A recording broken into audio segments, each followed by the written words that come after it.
Bom dia a todos.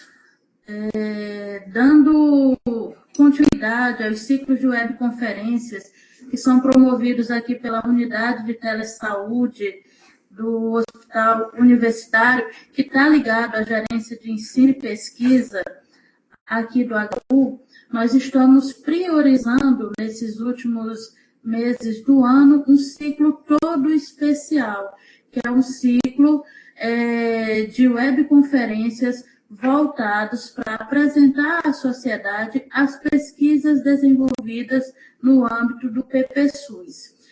Para falar um pouquinho do que é o PPSUS e a importância desse programa para o nosso estado, hoje nós contamos com a Juliana Khalili, que é coordenadora do PPSUS no âmbito da Fundação de Amparo à Pesquisa do Estado de Alagoas.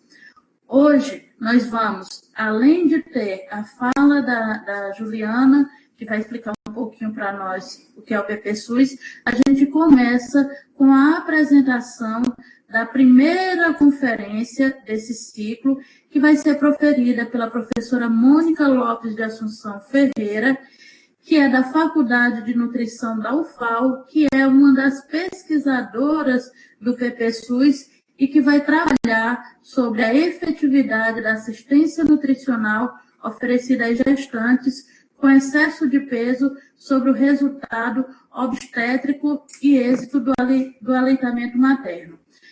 É importante ressaltar que todas as conferências que serão proferidas neste ciclo de webconferências do PPSUS estarão disponíveis no nosso canal do YouTube e poderá ser acessada e visualizada a qualquer hora, em qualquer lugar. Esse é o mecanismo que nós encontramos para dar uma maior visibilidade ainda a todas essas pesquisas, que são pesquisas de excelência desenvolvidas no PPSUS. Então, é uma perspectiva de retorno social desse conhecimento científico aí produzido.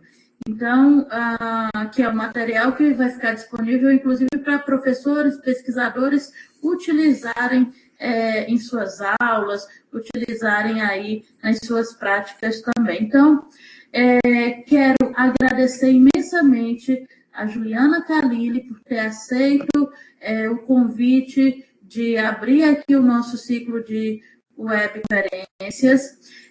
Quero registrar que a doutora Ivana Pita não pôde estar presente nessa abertura.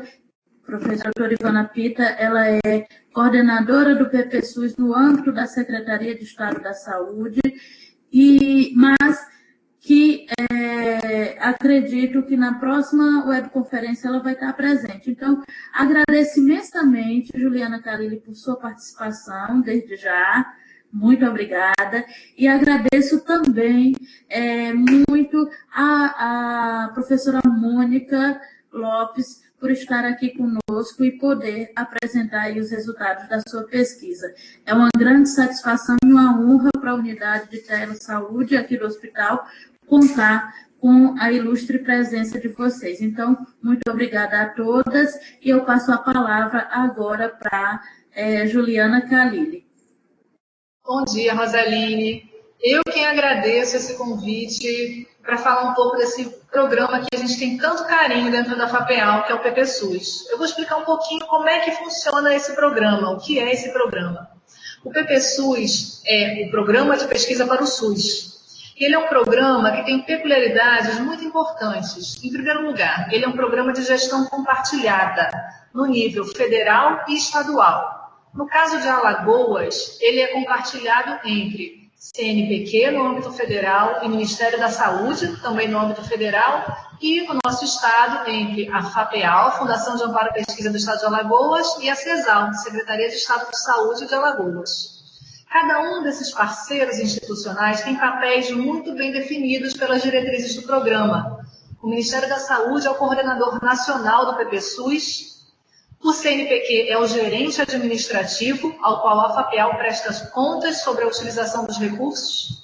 A FAPEAL operacionaliza todas as fases do programa no estado de Alagoas e a CESAL tem um importante papel de acompanhar essa operacionalização e incorporar os resultados das pesquisas no serviço, no SUS de Alagoas. E este é o grande objetivo do programa. Além de formar, além do programa ter objetivos de formar grupos de pesquisa, desenvolver a ciência, tecnologia e inovação no âmbito da saúde no Estado, ele tem o grande objetivo que é incorporar resultados de pesquisas bem-sucedidas no serviço. É isso que o PPSUS deseja e é isso que a gente tem conseguido fazer desde 2001, que foi a primeira edição do PPSUS.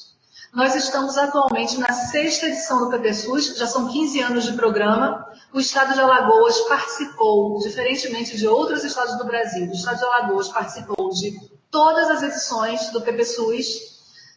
Graças a Deus, nós somos tidos como modelo nessa gestão. Eu sei que nós somos um estado pequeno, mas a gente consegue fazer e inovar a gestão do PPSUS dentro desse estado. Hoje nós somos considerados pelo CNPq e pelo Ministério da Saúde modelos de gestão e o nosso modelo elevado para o resto do Brasil. Isso é um motivo de muito orgulho para a gente.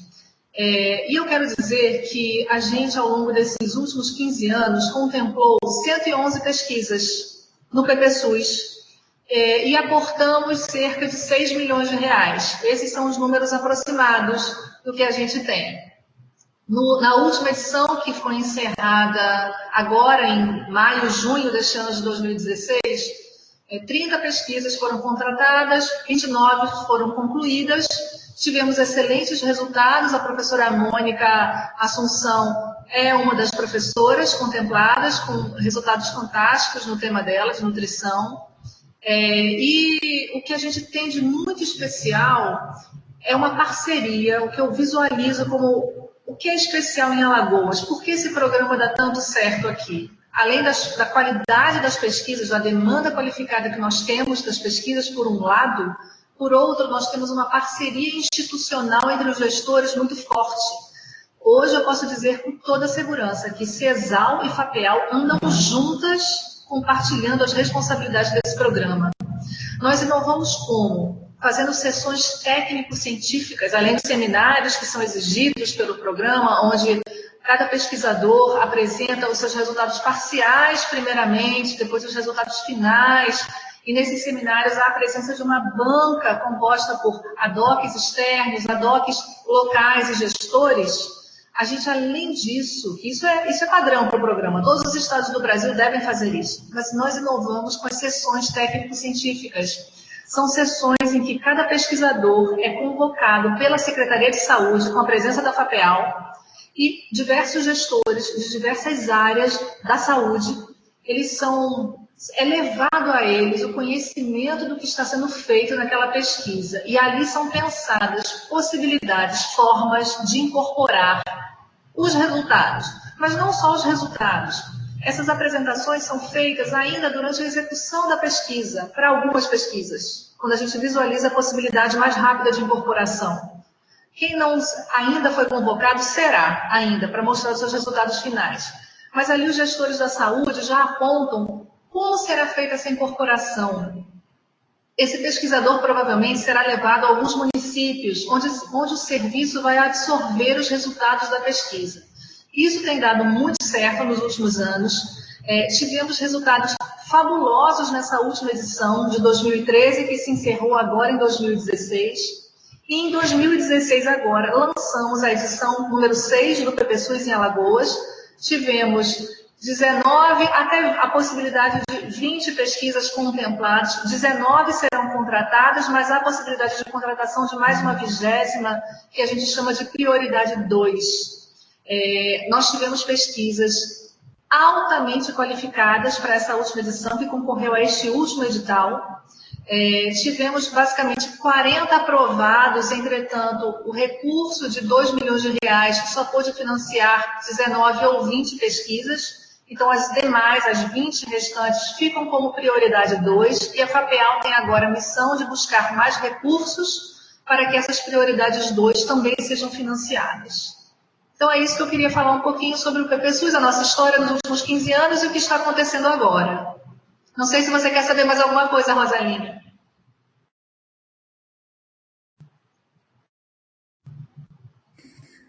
Juliana, perfeito. Agradeço imensamente e para a gente é uma alegria muito grande saber que Alagoas é modelo, né? Dentro de uma realidade que a gente tem, que às vezes o nosso estado acaba sendo ficando num ranking não muito bom, então é muito bacana a gente saber que está sendo modelo. E na área da saúde, talvez por Alagoas ter tantos problemas, a gente consiga também avançar em busca de soluções. E a pesquisa, a geração de conhecimento, ela é fundamental para a gente transformar essa realidade. Então, é muito gratificante realmente saber que a gente tem uma fundação de amparo à pesquisa, a gente tem uma secretaria que andam juntas, que se conversam e que conseguem realmente efetivar esse grande desafio que é integrar a teoria com a prática, repercutindo de forma direta na implementação de melhorias para o serviço.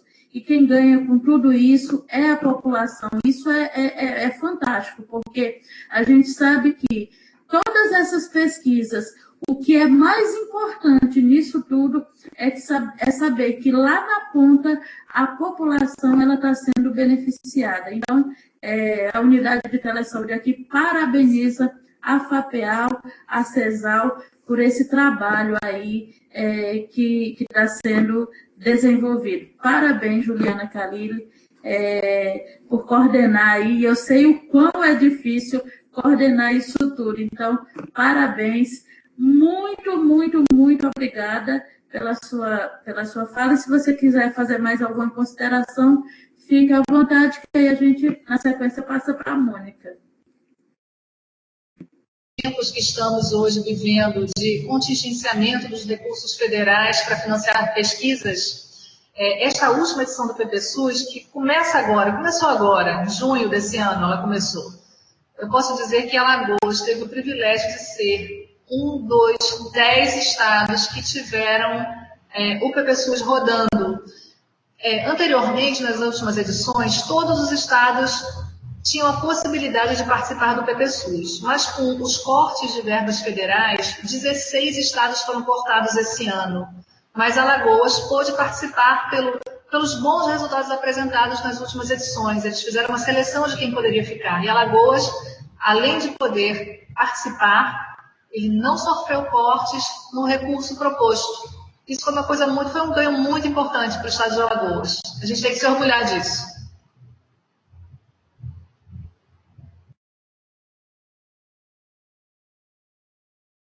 Obrigada, Juliana. Agora eu passo a palavra para a Mônica Lopes Assunção para abrir aí o nosso ciclo de webconferências totalmente voltado para o PPSUS. Mônica, é com você. Muito obrigada por estar aqui e ter aceito o nosso convite também. Obrigada. Bom dia. Obrigada, professora Rosaline, pelo convite. Juliana, por permitir o trabalho que você vem desenvolvendo à frente do PPSUS.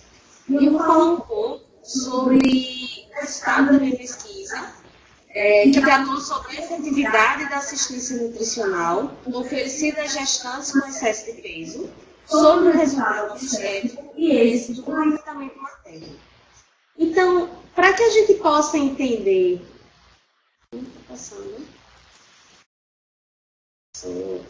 Para que a gente possa entender o porquê da escolha desse tema, eu procurei contextualizar alguns dados epidemiológicos. Então, exemplo. Hoje em dia, no Brasil, nós temos 49,1% das mulheres em idade reprodutiva com excesso de peso. Quando a gente vai fazendo um afunilamento para o estado de Alagoas, a gente vê que esse percentual é de 44,2%. E, segundo dados de Ferreira, 2015, em recente pesquisa realizada aqui na capital, a gente já observa que a prevalência de excesso de peso em mulheres aptas a conceber é de 62%. E, traçando um paralelo, a gente queria ver, a partir de observações práticas, observadas no nosso cotidiano, se existia alguma relação entre o excesso de peso materno e a questão do aleitamento materno. E aí, trouxe também alguns dados sobre aleitamento, onde Maceió ocupa o ranking das capitais onde tem os piores indicadores de aleitamento materno, não é uma coisa bem triste. A mediana de aleitamento materno exclusivo é de 28,4 dias, bem distante do que a Organização Mundial de Saúde preconiza. O aleitamento materno exclusivo ao 6º mês só está sendo realizado por 34% das mulheres, esse valor deveria ser superior a 80%. E um dos principais fatores associados a esse desmame precoce ainda continua sendo a introdução de mamadeira, que normalmente leva à confusão de bicos, e ao uso de chupeta, né, com 61% e 44% de prevalência associada ao desmame precoce. Então, eu procurei pontuar quais são os efeitos deletérios do excesso de peso, desde o período pré-gestacional até o fim da gestação, passando para a lactação. Então, o excesso de peso na mulher apta a conceber, antes de engravidar, quando ela não faz um planejamento para essa gestação, quando simplesmente ela engravidou, o que ela está associada a esse excesso de peso? A maior prevalência de anomalias congênitas. Por quê? Porque um ambiente onde esse ovo vai ser desenvolvido, principalmente nos primeiros dias, não é um ambiente muito saudável. É um ambiente caracterizado por excesso de citocinas inflamatórias, de característico do indivíduo obeso, e também pelo excesso de proteína C reativa, tá? Um marcador inflamatório. Então, esse óvulo, inicialmente, ele está sujeito a essas agressões no ambiente onde ele está inserido, e à medida que ocorre a fecundação e vai ocorrendo a migração pela trompa até chegar ao endométrio, eu também vou sofrendo os agravos de citocinas, de excesso de lipídios oxidados, que vão existindo nesse fluido que vai conduzir o ovo até o endométrio. E aí existe uma maior predisposição a malformações, que normalmente são incompatíveis com a vida, tanto é que a gente observa um maior número de abortos, tá? Em mulheres, abortos espontâneos, em mulheres com excesso de peso, e isso muitas vezes é decorrente de anomalias congênitas, onde o organismo entende que aquilo é incompatível com a vida e ocorre a expulsão natural, né, do ser em formação. Uma vez que eu consigo avançar para a gestação, eu vou ter o quê? Maiores chances de ter trombose, maiores chances de desenvolver hipertensão ou de desenvolver o diabetes gestacional. E aí, essas três situações, elas podem ser responsáveis pelo aumento na taxa de cesariana. Só que a gente precisa deixar bem claro o quê? A mulher com excesso de peso, necessariamente, ela não precisa fazer uma cesariana.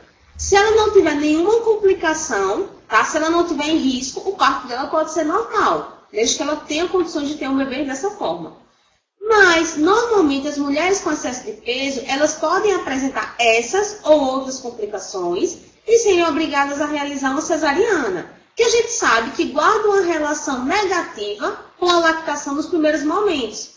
Isso se deve ao excesso de anestésicos, porque a dose de anestésico ela é calculada de acordo com o peso. Então, quanto mais peso, mais dose de anestésico. Tanto a mãe fica sonolenta, quanto esse anestésico passa para a criança, e a criança também fica com mais sono, mais letárgica, a dificuldade de sugar é maior.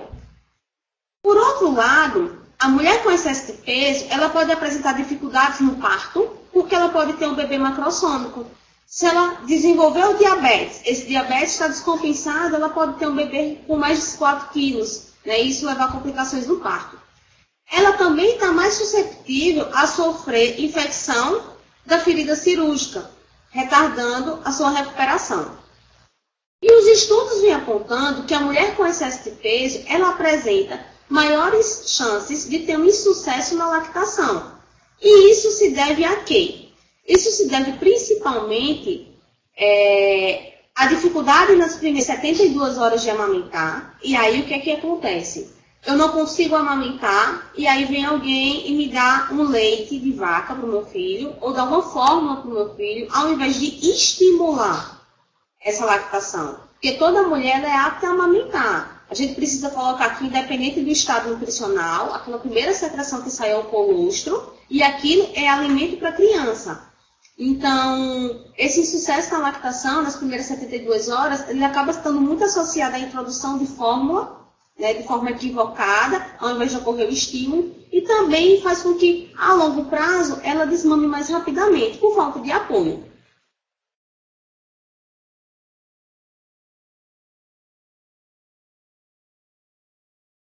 Bom, então o objetivo geral da nossa pesquisa foi avaliar a efetividade da assistência nutricional oferecida durante todo o pré-natal às gestantes com excesso de peso sobre o resultado obstétrico e êxito do aleitamento materno. Então, como a gente pode ver pelo próprio objetivo, a gente conduzia e acompanhava essas gestantes durante todo o pré-natal. E os objetivos específicos eram verificar a frequência de gestantes que obtiveram ganho de peso adequado durante a gestação, considerando o índice de massa corpórea pré-gestacional, porque mesmo que a gestante tenha excesso de peso, existe aquela faixa de IMC, aquela faixa de ganho de peso que ela pode ganhar, né, evitando que passe de um sobrepeso para uma obesidade ou que agrave uma obesidade pré-existente. Nós também objetivamos mensurar a prevalência de intercorrências clínicas durante o período gestacional, identificar a frequência de parto cirúrgico, né, o parto cesáreo, avaliar a frequência de parto prematuro e observar a frequência de aleitamento materno exclusivo ao 6º mês de vida do lactente. Bom, então o estudo foi realizado nas dependências do Hospital Universitário, no setor de pré-natal, né? Nós escolhemos esse local por se tratar de uma unidade que oferece pré-natal de alto risco, então seria mais fácil da gente encontrar gestantes com sobrepeso e obesidade do que se a gente fosse para outras localidades. Então, as gestantes, elas foram alocadas em bloco, na realidade existia um número para cada gestante, e aí a gente sorteava fazia um sorteio com o EPIFO, e ele dava um bloco de 20 números, e esses 20 números a gente destinava para gestantes do grupo controle, mais 20 números sorteados aleatoriamente destinava para gestantes do grupo intervenção. E aí a gente puxava, no dia que fizesse a triagem com a gestante, a gente puxava um númerozinho lá e verificava se aquele número correspondia ao grupo intervenção ou ao grupo controle para poder alocar a gestante. E aí a gente constituiu 2 grupos, o grupo controle ou o grupo intervenção. E como foi o nosso estudo? Né? Então, a gente desenvolveu um ensaio clínico randomizado que tinha como critérios de inclusão gestantes com idade entre 20 e 40 anos. Então, a gente tirou as gestantes adolescentes porque existia toda uma outra complicação para lidar com esse público, além da questão psicológica, de aceitação da gestação, e que isso poderia influenciar na prática do aleitamento materno. Nós procuramos gestantes que estivessem com menos de 20 semanas de gestação ou até com 20 semanas. Isso se deve a alguns achados da literatura que apontam que elas são mais susceptíveis, que é mais fácil você conseguir mudanças na alimentação até esse período.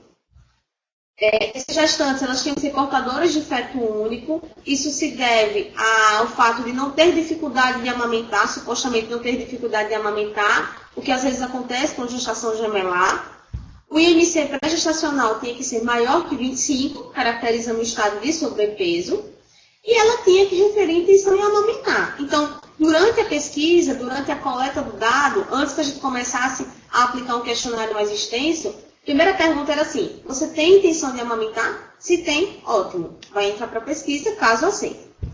E os critérios de exclusão eram qualquer problema anatômico na mama, que a gestante, né, depois do parto, pudesse dizer que não conseguiu amamentar por conta desse problema. Se ela realizou uma mamoplastia, já que isso é bem consagrado na literatura, que existe uma dificuldade das mulheres em amamentar, na realidade não é nem em amamentar, é em conseguir manter a amamentação por muito tempo. A gente sabe que a mamoplastia, eu retiro gordura, mas muitas vezes eu retiro lóbulos que vão produzir, né, o leite materno, e aí fica muito complicado, porque eu posso ter uma produção láctea, mas uma produção láctea que não está sendo compatível para atender a necessidade da minha criança. Gestantes que tenham realizado cirurgia bariátrica, que tenham problemas endocrinológicos, né? Problemas de tireoide, diabetes, antes de engravidar. A gente até poderia pegar um paciente com diabetes que desenvolveu após a gestação, mas não antes, porque a gente sabe que tem maior predisposição a malformação congênita, o diabetes, se ela não tiver um bom controle metabólico antes da concepção, e gestantes que tivessem tratamento psiquiátrico em razão de algumas drogas que são utilizadas e que podem contribuir para esse ganho de peso.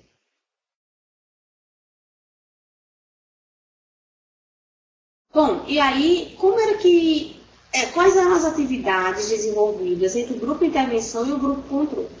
Então, o grupo intervenção, ele fazia assistência nutricional mensal, aferição do peso mensalmente, participava de ações educativas e recebia visitas de pós-parto. O grupo controle, por sua vez, tinha o peso aferido mensalmente no âmbito da assistência pré-natal realizada pelo obstetra, participava das ações educativas semelhantes ao grupo intervenção. Essas ações educativas, a gente não falava sobre alimentação diferenciada para gestante, a gente focava mais nos cuidados com o bebê e na prática do aleitamento materno, nos benefícios do aleitamento materno, ou seja, a informação do aleitamento materno ela foi constante para os dois grupos. E as visitas do pós-parto, onde a gente precisava saber algumas informações sobre o bebê, sobre o aleitamento. E como aconteceu a assistência nutricional mensal? Ele não passa, né? Tem que ser embaixo mesmo? Ok.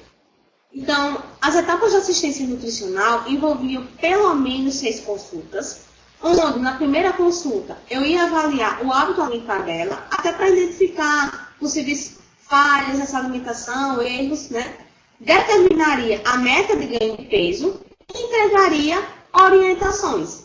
Então, essa meta de ganho de peso, ela é estabelecida pelo Instituto de Medicina Americano, tá? São recomendações atualizadas de 2009. E ele coloca que, a depender do estado nutricional pré-gestacional, ou seja, se essa gestante tinha sobrepeso ou obesidade, existe um ganho de peso total diferenciado. Então, para aquelas mulheres que começaram a gestação com sobrepeso, a nossa meta era que elas ganhassem entre 7 e 11,5 kg. Para aquelas que começaram com obesidade, a meta era entre 5 e 9 quilos. E a gente ainda tinha essa recomendação de ganho de peso semanal. Então, normalmente, para ficar mais fácil para a gestante, a gente dizia assim, você tem que ganhar em média 280, 300 gramas por semana, tá? A gente sempre reforçava isso para que ela soubesse qual era a meta de ganho de peso dela. Bom, a aferição do peso acontecia nas duas situações. Aqui, deixa eu ver se eu acho a aferição do peso.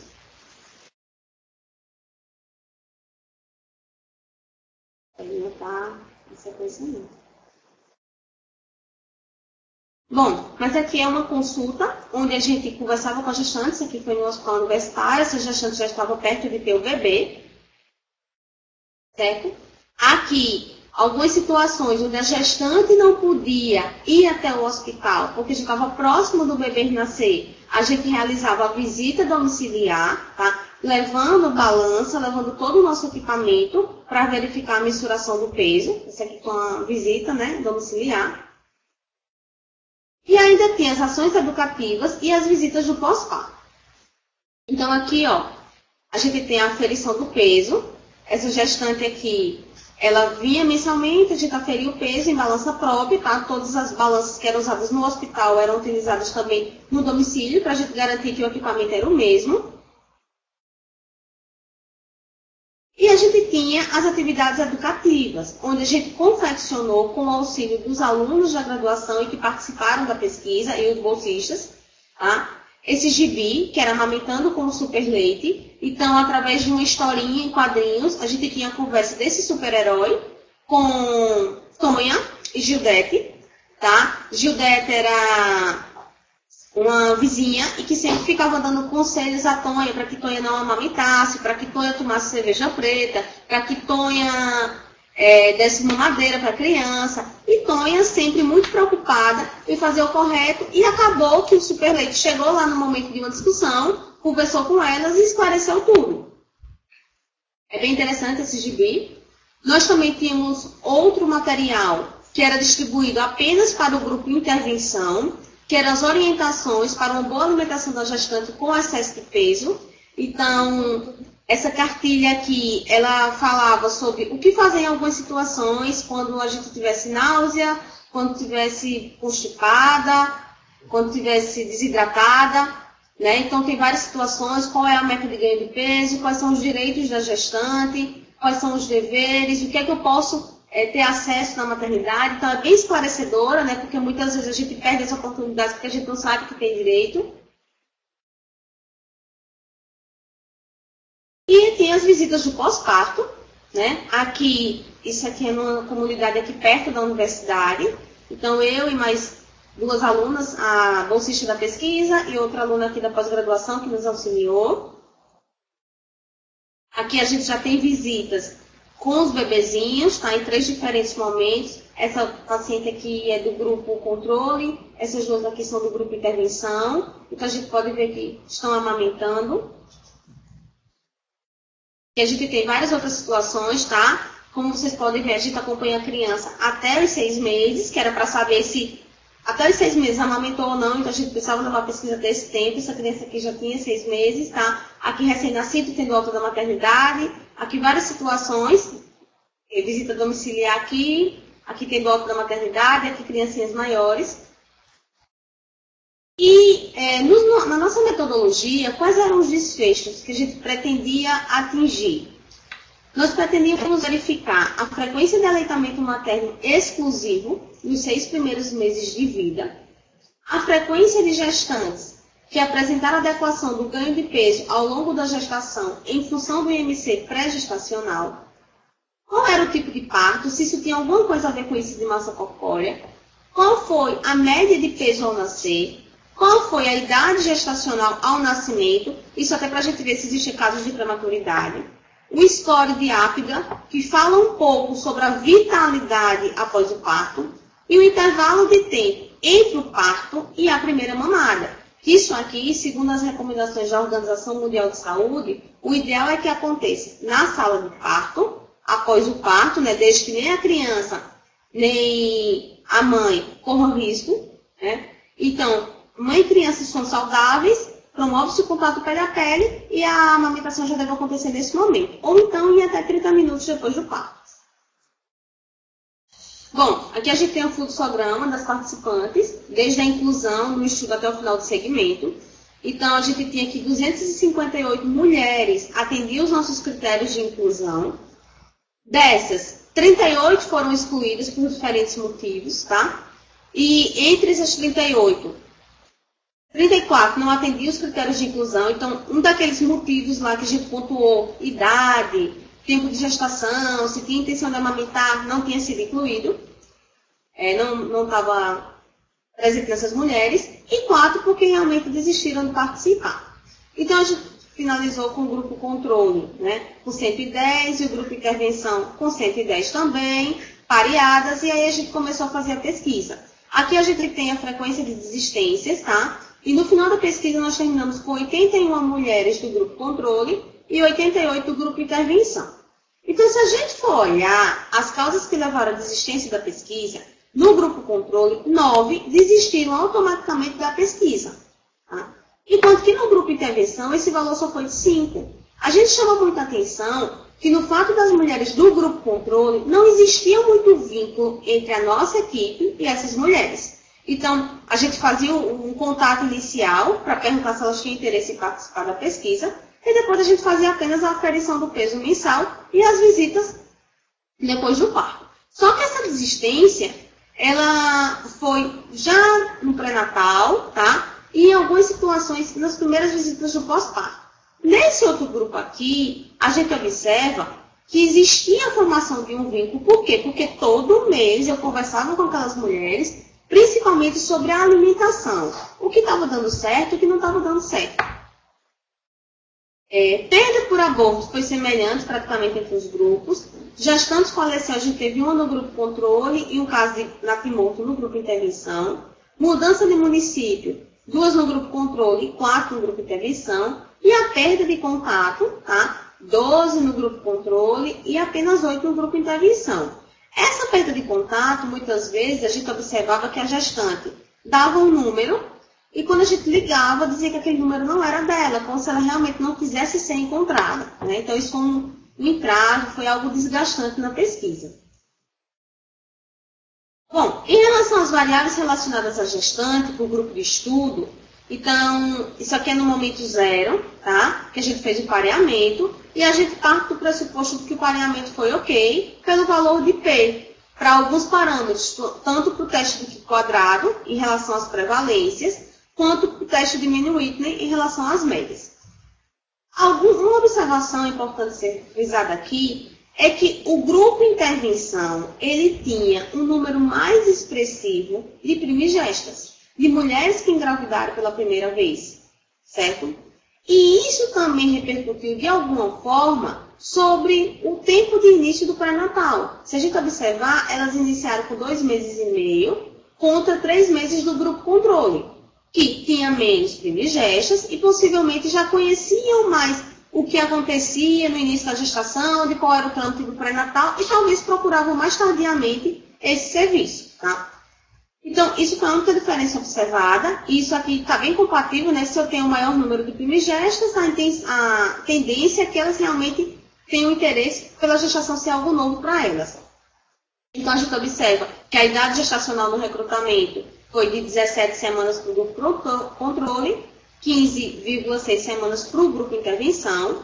A grande maioria residia com o companheiro, apenas um pequeno percentual não residia, 16% no grupo controle, 18% no grupo intervenção. O número de pessoas por domicílio não mudou, era em torno de 3, tá? A renda era uma renda que era relativamente alta, mas a gente tinha um desvio padrão também muito alto, né? Então, tinha algumas gestantes que ganhavam um pouco bem, mas tinha outras também que não ganhavam lá tão bem, né? Gerava ali algo em torno de, em alguns casos, a gente fosse avaliar com prevalência, algo em torno de um salário. A renda per capita mensal, 424,50, tá? Para o grupo controle, 398 para o grupo intervenção. Isso era um dado que era importante para a gente, até para a gente poder saber até o que eu poderia passar de alimentação.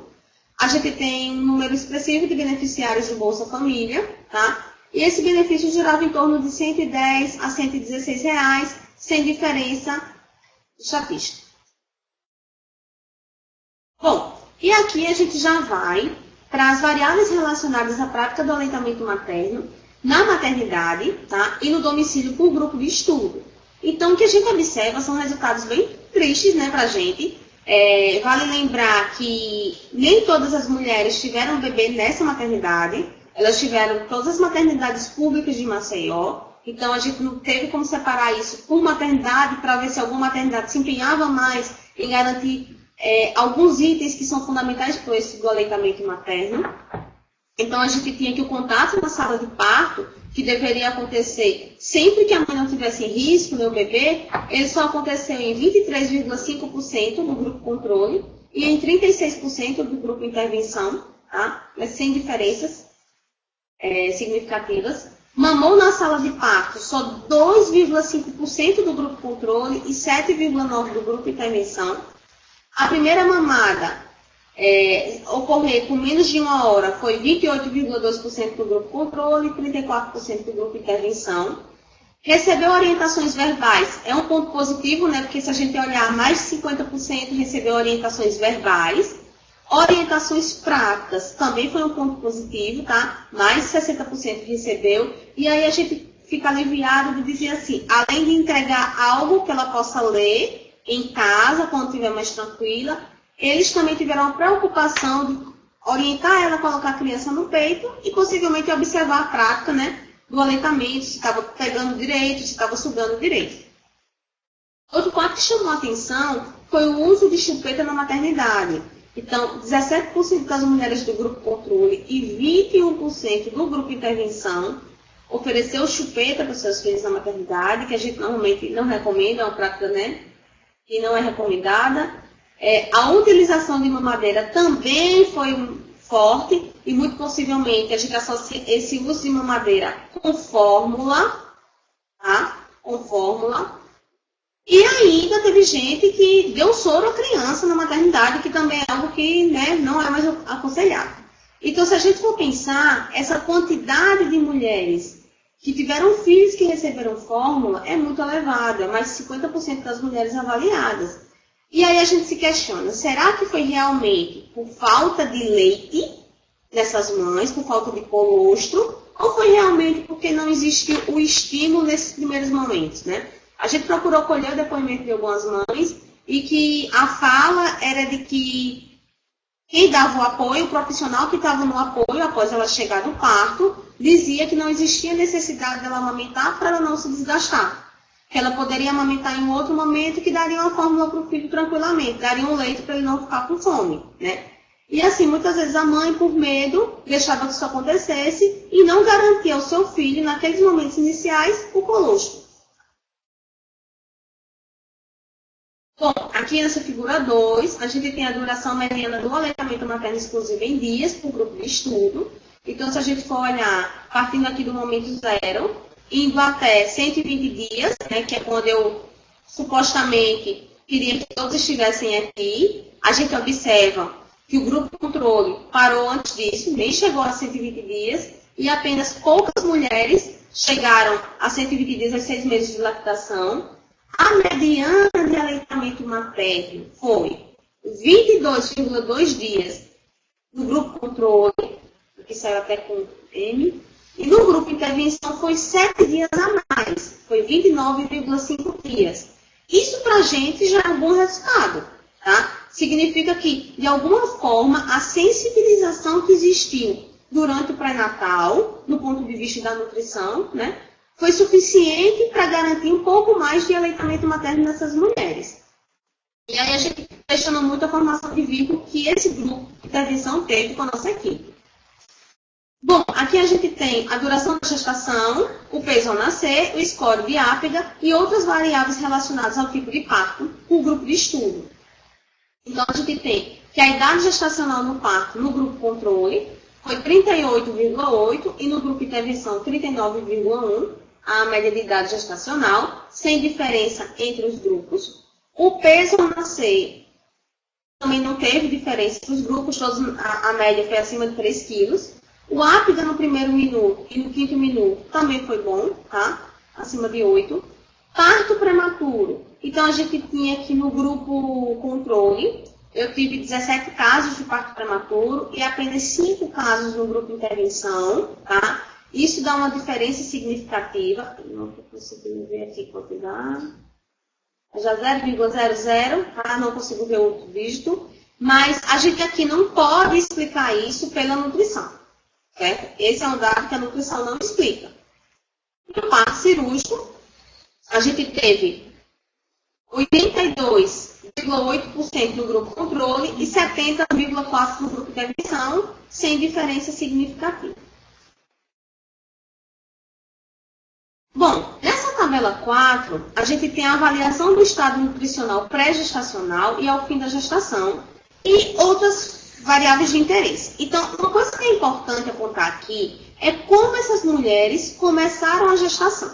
Então, a gente queria mulheres que tivessem acima de 25 quilos.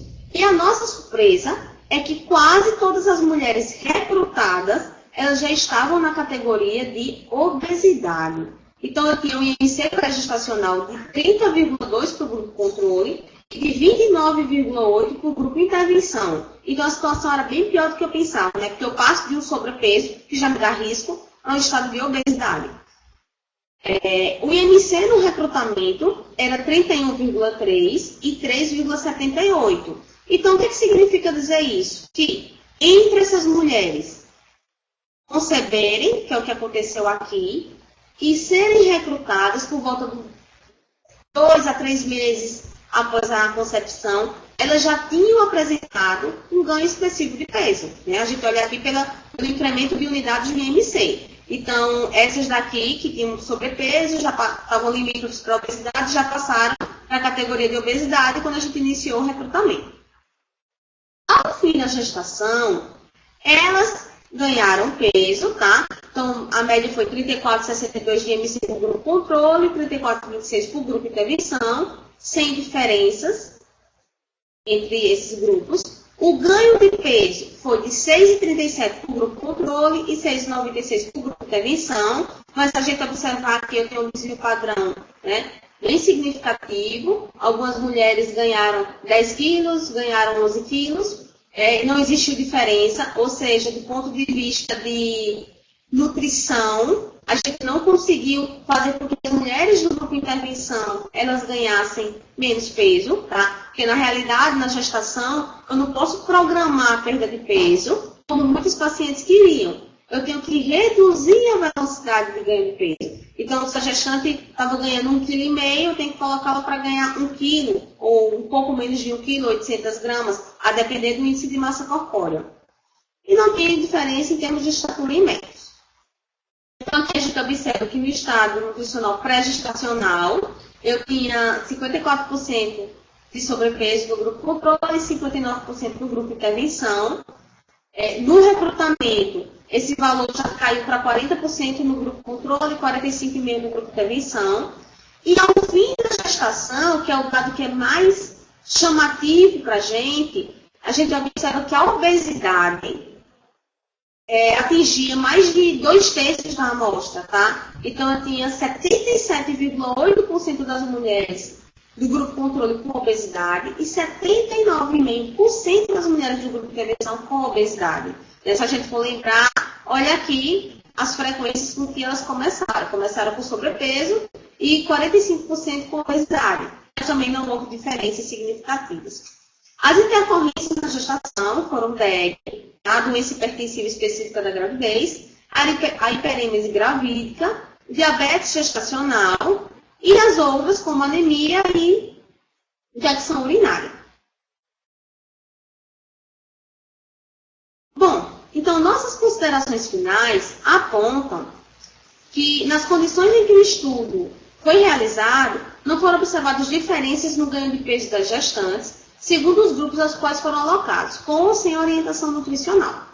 Apesar disso, conseguimos demonstrar que as mães que receberam a intervenção amamentaram seus filhos por tempo significativamente maior. A gente viu ali, tanto em prevalência quanto em média, que dá 7 dias a mais, e a gente tem certeza que esse número poderia ser maior, do que aquele verificado para os filhos de mães que não receberam intervenção. Um dado importante aqui, que a gente encontra muito respaldo na literatura, é para a questão do vínculo. Então, os estudos de psicologia, eles falam que quando você tem um paciente que você consegue formar um vínculo com ele, ele acaba acreditando, aceitando e colocando em prática as orientações que você dá. Então, talvez a gente pense muito em fazer esse estudo, aplicar agora esse estudo numa maternidade, trabalhando esse vínculo mais constante e trabalhando a importância do pré-natal durante a assistência pré-natal, não só pela nutrição, mas por todos os outros profissionais que fazem parte dessa equipe. Uma queixa muito grande dessas mães era que elas não tinham as mamas examinadas durante o pré-natal, né? Então, muitas vezes elas tinham malformações, não tinham o bico pronto, apto para amamentar, mas que com boa orientação tudo poderia ter sido resolvido. Então, assim, enquanto nutricionista, nós não estamos aptos a fazer estudo da mama, avaliar, até porque o pré-natal é um momento oportuno para isso, tá? Até para a identificação de neoplasias na glândula mamária. E muitas dessas mulheres, elas não tiveram as mamas avaliadas, o que é um grande problema. Todavia, independente da intervenção, mesmo com esse vínculo formado, nenhuma criança atingiu o 6º mês de vida em aleitamento materno exclusivo, ou seja, mesmo aquelas mães que amamentaram, elas ficaram ali por volta do 4º mês, né, que já pararam, as do grupo de intervenção. E para melhor esclarecer a relação entre ganho de peso gestacional adequado, entre gestantes com excesso de peso pré-gestacional, recomenda-se a realização de ensaios clínicos envolvendo a população de melhor condição socioeconômica e ainda que essas gestantes sejam alocadas em maternidades que façam parte da iniciativa Hospital Amigo da Criança. Então, essa observação aqui, a gente deixou claro porque a gente sabe que a renda é um fator que limita a aquisição de alimentos. Muitas vezes a gente viu que a renda familiar média era de 390, mas não significa que aqueles 390 eram destinados apenas à compra de alimento por pessoa. A gente ali não colocou gastos com aluguel, com gás, com transporte, com água, com luz.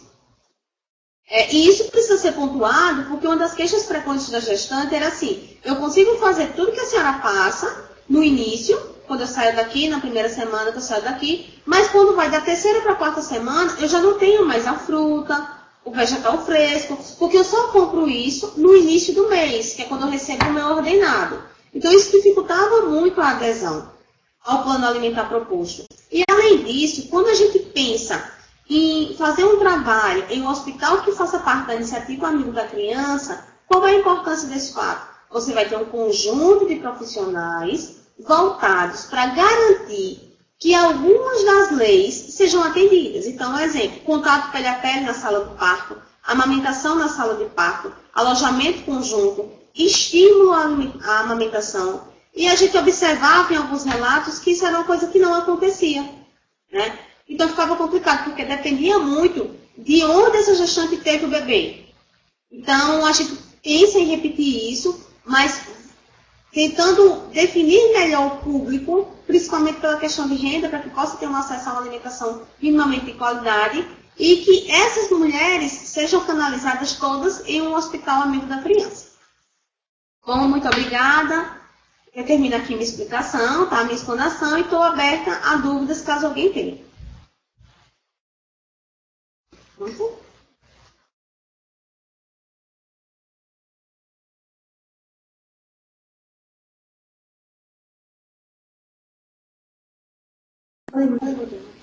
Não, tranquilo. Mônica, primeiro, parabéns pela sua palestra. É uma temática que a mim interessa muito, porque eu já tive projeto de pesquisa desenvolvido com gestantes, e a gente trabalhou com uma questão muito, muito delicada, que é o protocolo de classificação de risco para atendimento a gestantes nas unidades básicas de saúde. A gente não tem isso firmado. Então, a pesquisa, ela produziu um protocolo de classificação de risco para atendimento a gestantes, mas esse protocolo ainda não foi implantado, ele foi aprovado na Rede Cegonha, inclusive, mas ele ainda não foi implantado e não foi observado, porque a gente teve um pequeno problema, que foi a parada do projeto, porque mudou o tipo de programa e a gente ficou sem os bolsistas para trabalhar isso. Mas é algo que eu tenho muita intenção de retomar, porque é muito bacana, é muito importante. E a gente também trabalhou na elaboração de uma cartilha, né, que a gente chama cartilha da gestante. E quando você mostrou as suas cartilhas, a gente ficou bem empolgado, porque a gente pode trabalhar em uma parceria e fazer, inclusive, um lançamento conjunto, né, que eu acho que seria bem bacana. Bem bacana mesmo, eu tô nessa expectativa. Quando você falou, já me acendeu a luzinha, eu digo, a gente precisa conversar mais a miúde sobre isso. Eu queria saber, e está aberto para as perguntas também, se alguém tiver alguma colocação para fazer, que faça aí na aba do bate-papo, mas a gente tem mais uns 5 minutinhos pelo adiantado da hora. Mas eu queria saber de você o que é que tu encontrou enquanto o maior desafio aí no desenvolvimento dessa tua pesquisa, e na tua opinião, qual que é o principal fator que incide na não receptividade das gestantes à pesquisa? Porque a gente teve um índice aí, se apresentou um índice de algumas que acabaram desistindo, que é normal em toda e qualquer pesquisa, né? A gente sempre vai ter essa margem, mas você acha que isso foi mais em decorrência do quê? Né? E qual o principal desafio que você enfrentou aí no desenvolvimento da pesquisa? Eu vou abrir o teu microfone.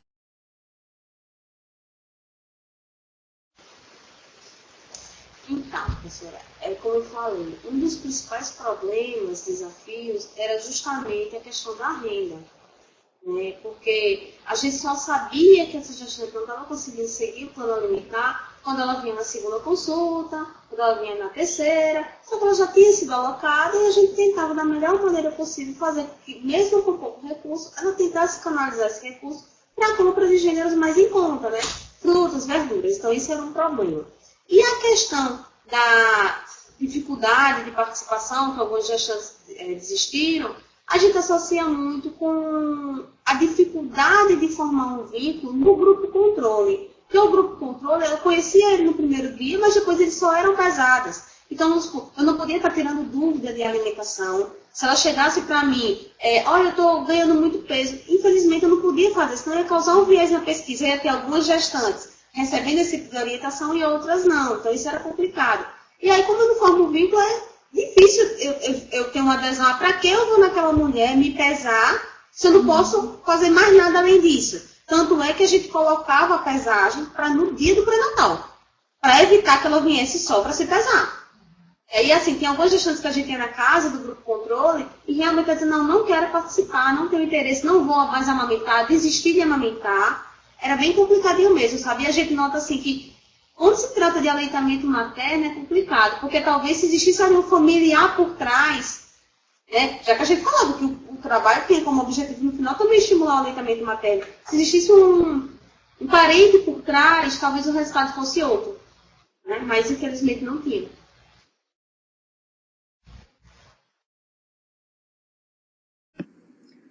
Nossa, Mônica, você falando aí já abre mais coisas, né? A participação da família, né? Essa participação acho que é extremamente importante. A gente tem, dentro dessa vertente, a gente tem muita coisa para pensar. Se por um lado a gente tem um problema de natureza financeira por parte dessas famílias, que é um problema seríssimo e que incide muito fortemente nesse processo de aleitamento materno. Por outro lado, a gente também tem um problema seríssimo que é a indústria de fórmulas, né? A indústria de fórmulas, ela é pesadíssima e ela incute na cabeça das pessoas a necessidade de consumo desses produtos, dizendo que eles são altamente completos e que são suficientes para as mães. Agregado a isso, a gente tem um contexto em que as mães trabalham, em que muitas vezes elas não conseguem se desvincular desses trabalhos para dar ênfase a esse processo de amamentação. Aí a indústria da fórmula ganha muito nisso, porque ela ganha espaço e ela fica muito mais forte, muito mais pesada. Então, a gente tem realmente muitas e muitas questões aí nesse contexto. Mas eu acho que uma pesquisa como essa já ajuda muito, ajuda significativamente a ir mudando um pouco dessa mentalidade. Eu só queria saber mais uma coisa, dentro desse contexto todo, como é que figura o banco de leite? Houve, nas que tiveram intervenção, houve informações para se interarem desse processo do banco de leite materno. Houve alguma mãe que tinha muito, muito mais leite que pôde fazer esse processo de aleitamento? Então, era só... Então, Rosaline, na nossa cartilha, a gente fala sobre o banco de leite, fala que aquela mãe que está produzindo leite em excesso, ela doe ao banco de leite. E uma das coisas que a gente observou que era uma limitação, né, para algumas mães que no início não tinham muito leite, mas que depois tinham uma quantidade boa, era vir trazer o leite.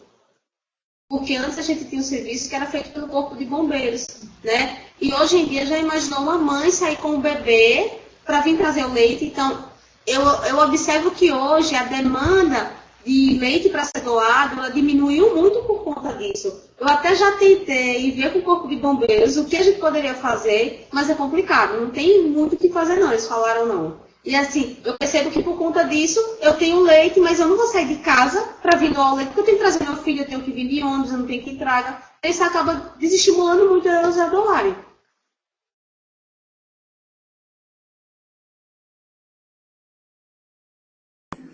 Grandes desafios, Mônica. Eu vou só passar para você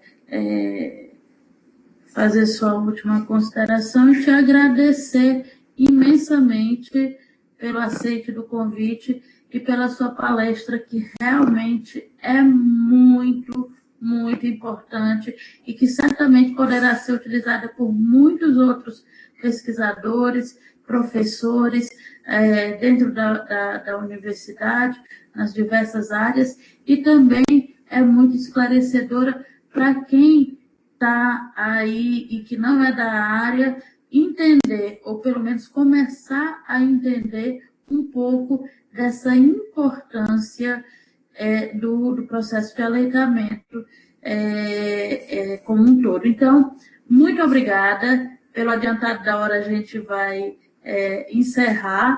Então, se você quiser fazer mais alguma colocação, fique à vontade e aí a gente encerra.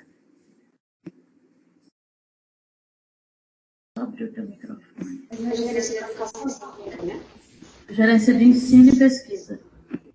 Bom, então eu gostaria de agradecer o convite feito pela Gerência de Ensino e Pesquisa, feito pelo pessoal do FAPEAL, e dizer que leite materno é vida. O que a gente puder fazer para promover, apoiar e proteger aquela mãe que quer amamentar é nossa obrigação. A gente está fazendo mais do que nossa obrigação. E eu estou à disposição, pessoal, se precisar, para vir aqui para outros eventos.